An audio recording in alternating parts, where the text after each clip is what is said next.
Hi everyone. So in this video, we're going to finish up section 3.7. So I'm going to show you two examples of how to solve rational equations, and then we can pick up in class on Tuesday and practice some more.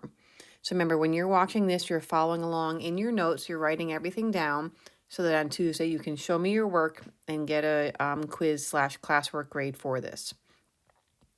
So we have actually already solved some rational equations when we were finding x-intercepts, when we were graphing these rationals and finding the x-intercepts.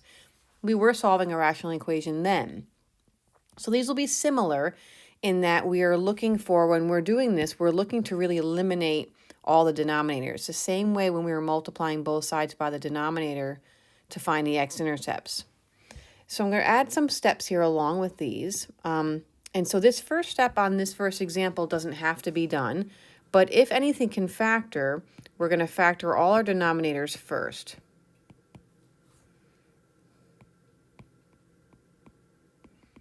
Okay, so this is going to help us figure out what we have to multiply by in order to wipe out all the denominators at once. We want to create like an easier equation to solve here. So all my denominators being factored is always going to help me figure that out. Okay, so that step, check, right? There's nothing to do to factor this one. So second step here is just like when we were graphing rationals, we had to always be mindful of dividing by 0. So same thing here. So at the beginning, we're going to decide if there's any values that make the equation undefined. And decide if any values where equation is undefined. We want to do this at the beginning so that we, as we're solving and as we get solutions, we recognize if there's any solutions that we have to reject and disregard. Okay, so when I look at all my denominators, now this is really over 1 and that's really over 1. So I only really have to worry about this x in the denominator. And the only thing that would make me divide by 0 is if x were 0 in this case. So we do know that x is not allowed to be 0. Meaning if we were to get a 0 after we solve, we would have to say, nope, that one's not good. Okay, so we decided what values we have to reject. So then we're going to try to make this equation a little bit better for us to solve. And we're going to do that by finding the LCM, the lowest common multiple. So, whoops. So we're going to find the LCM of all the denominators.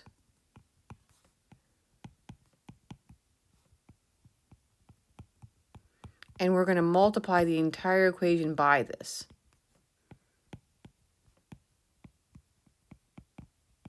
Multiply entire equation by this LCM. So we're looking to eliminate all of our denominators. So we're going to come back to our equation and we're going to try to figure out, well, what would do it? You know, what could I multiply the entire equation by? Just want to do one thing here.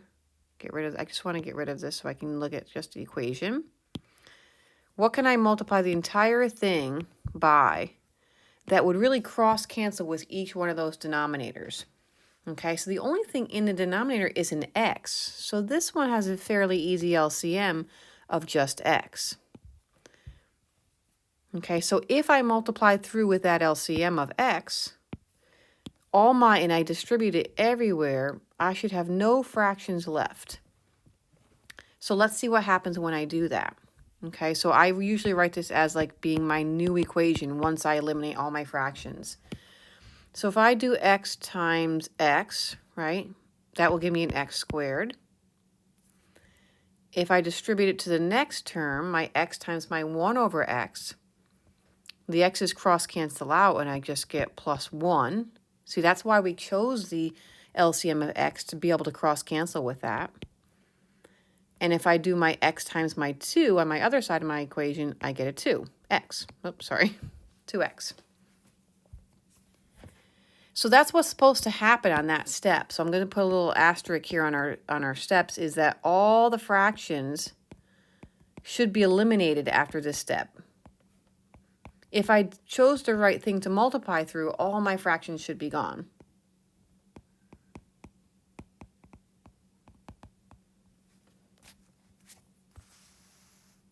Okay, I'll move up a little bit.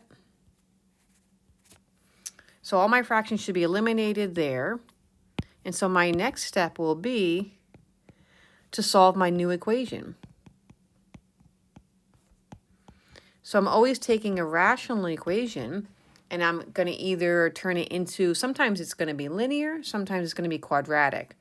So we'll put a little note here that sometimes I have to factor. So sometimes we need to factor, depending on what kind of equation we have, if it's linear or quadratic. So this one is a quadratic because we have an x to the second. So we know if we have a quadratic, we have to get everything on one side. So I'm going to bring over that 2x and put it in the middle. And then these should be, when you end up with a quadratic at this point, it should be pretty basic to solve. You shouldn't really have to use quadratic formula. It should factor. And so this one does factor. All right, so we are going to end up getting x minus 1 for our factors. So each one gives me a 1, right, when I solve those. So I got two solutions, but not two unique ones. So I just have to go back up, right, and come back up here. Let me just highlight this if I can do that. Up here, right, where we said x cannot be 0, we just have to make sure that this is a valid solution. So as long as we didn't get a 0, we're good. So this is valid. So I'll put it in my solution set. So my solution set is a set containing 1. Okay, so let me add this last step up here. Oops. Sorry about that. Okay, so my last step is just to check to make sure my solutions are valid.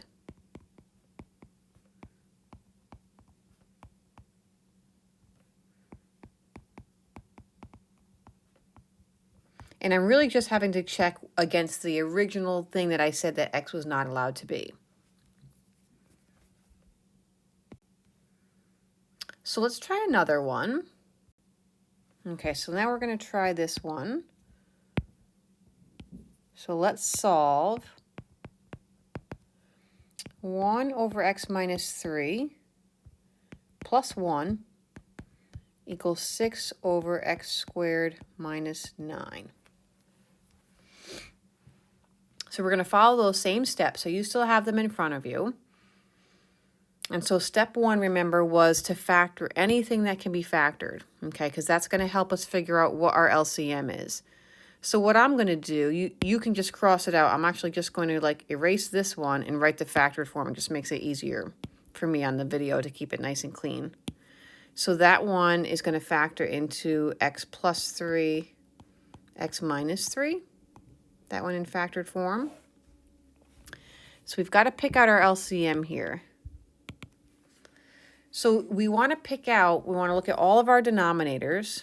That one's over 1. And figure out what would be enough to cross cancel with each one of these denominators. So this one has an x minus 3. So I definitely need an x minus 3 to be able to cross cancel with that. I don't need to worry about the 1 because that doesn't really have a denominator. And this one right here, I'll add to it anything I need to be able to cross cancel with an x plus 3 times x minus 3. So I already have the x minus 3, right? The x minus 3 is already in my LCM. So that will cross cancel with that. But I do need the addition of this factor to be able to cross cancel with that whole denominator. So there's my LCM. And so now remember, I'm going to multiply through the whole thing by this LCM.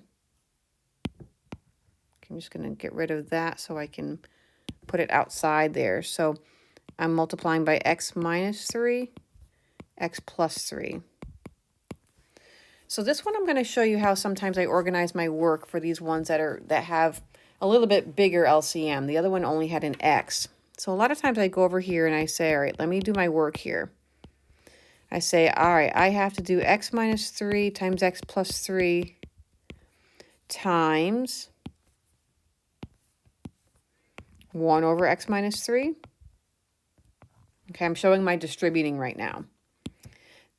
Then I also have to do my LCM of x minus 3, x plus 3 times my next thing, which is 1. And then I also lastly have to do x minus 3, x plus 3 times my last part of my fraction, which is 6 over.